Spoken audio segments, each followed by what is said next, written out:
3 సార్లు తాను ముఖ్యమంత్రిగా పరిపాలన చేసిన తర్వాత కూడా తన వల్ల ఈ మంచి జరిగింది ప్రజలకు అని చెప్పి చెప్పుకునేదానికి కనీసం ఒక్క మంచి పని లేదు.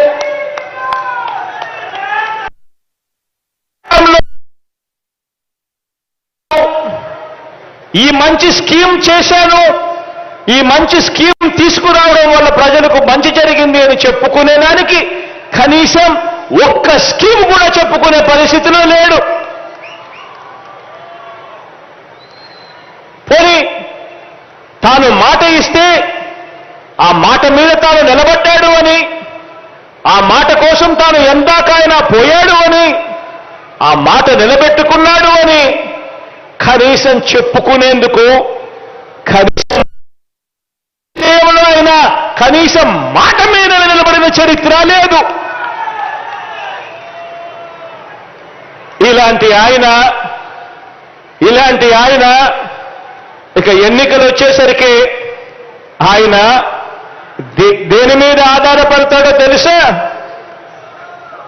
ఎన్నికలు వచ్చేసరికి తాను ఆధారపడేది పొత్తుల మీద, ఎత్తుల మీద, జిత్తుల మీద, కుయుక్తుల మీద తాను ఆధారపడతాడు. ఈ పెద్ద మనిషి మరో వ్యక్తి మీద కూడా ఆధారపడతాడు.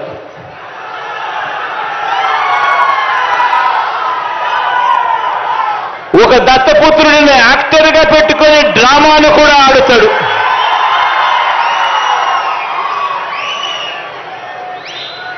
ఈ దత్తపుత్రుడు ఎవరు అనంటే,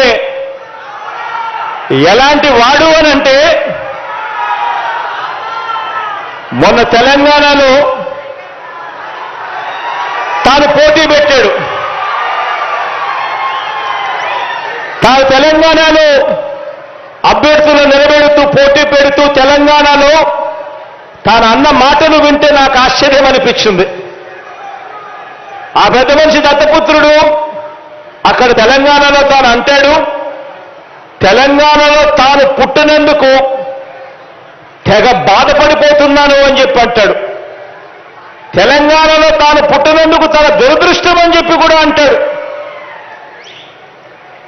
ఇలాంటి వ్యక్తి మొన్న తెలంగాణలో ఇలాంటి డైలాగులు కొట్టిన నాన్ లోకల్ ప్యాకేజ్ ఇస్తారు ఈ పెద్ద మనిషి చంద్రబాబు నాయుడు గారికి ఇంకొక పార్ట్నర్. ఈ పెద్ద మనిషి ఆంధ్ర పాలకులకు చుక్కలు చూపిస్తా అని చెప్పి తెలంగాణలో డైలాగులు కొడతాడు.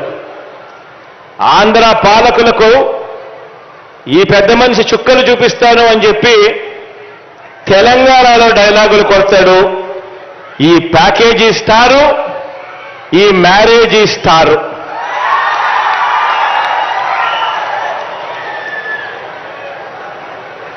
ఈ పెద్ద మనిషి పరిస్థితి, ఈ దత్తపుత్రుడి పరిస్థితి అక్కడ ఎలా ఉంది అంటే,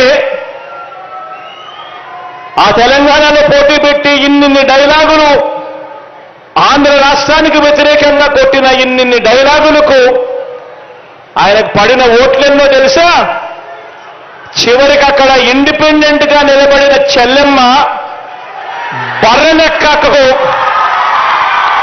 వచ్చిన ఓట్లు కూడా ఈ పెద్ద మనిషికి దత్తపుత్రుడికి రాలేదు. డిపాజిట్లు కూడా రాలా. ఈ పెద్ద మనిషికి ఇతనికి మన రాష్ట్రంలో చంద్రబాబు నాయుడు గారి ప్రయోజక వర్గం ఉంది తప్ప ఆంధ్ర రాష్ట్రం మీద ప్రేమే లేదు. ఇక్కడ ఈ పెద్ద మనిషికి ఒక సొంత నియోజకవర్గం కూడా లేదు.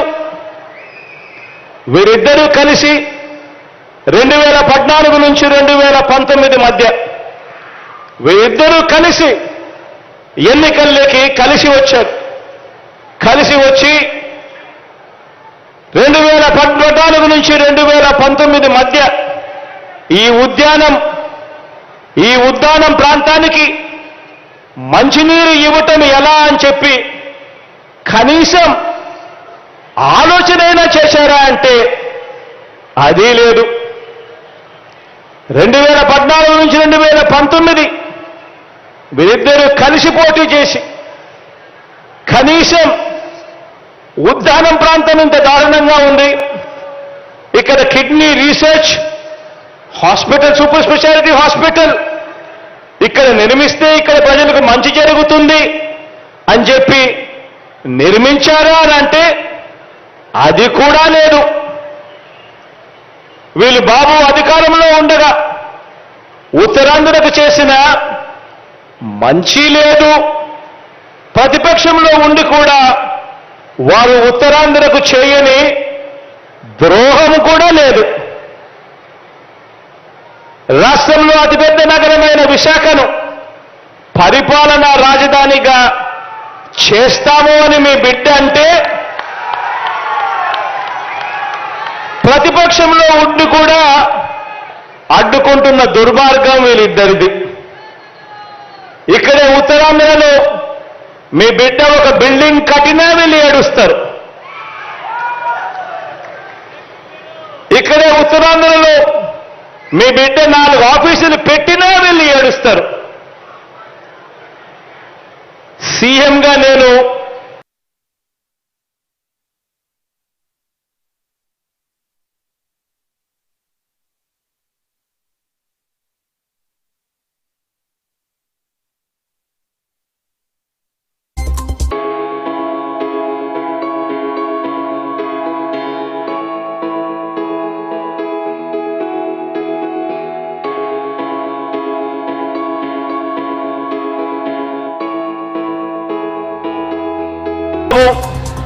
ఓ రామోజీరావు, ఓ దత్తపుత్రుడు, ఓ రాధాకృష్ణ, ఓ TV5 వీరంతా కూడా ఒక దొంగల ముఠాక వీరంతా కూడా తయారై వీరంతా కూడా మన మీద పడి ఏడుస్తూ ఉంటారు. ఆశ్చర్యం ఏమిటో తెలుసా, వీళ్ళల్లో ఎవరు కూడా మన రాష్ట్రంలో ఉండరు. వీళ్ళంతా ఉండేది ఎక్కడానంటే అందరూ కూడా హైదరాబాద్లో ఉంటారు. ఇటువంటి నాన్ లోకల్స్ అంతా కూడా అక్కడుంటారు.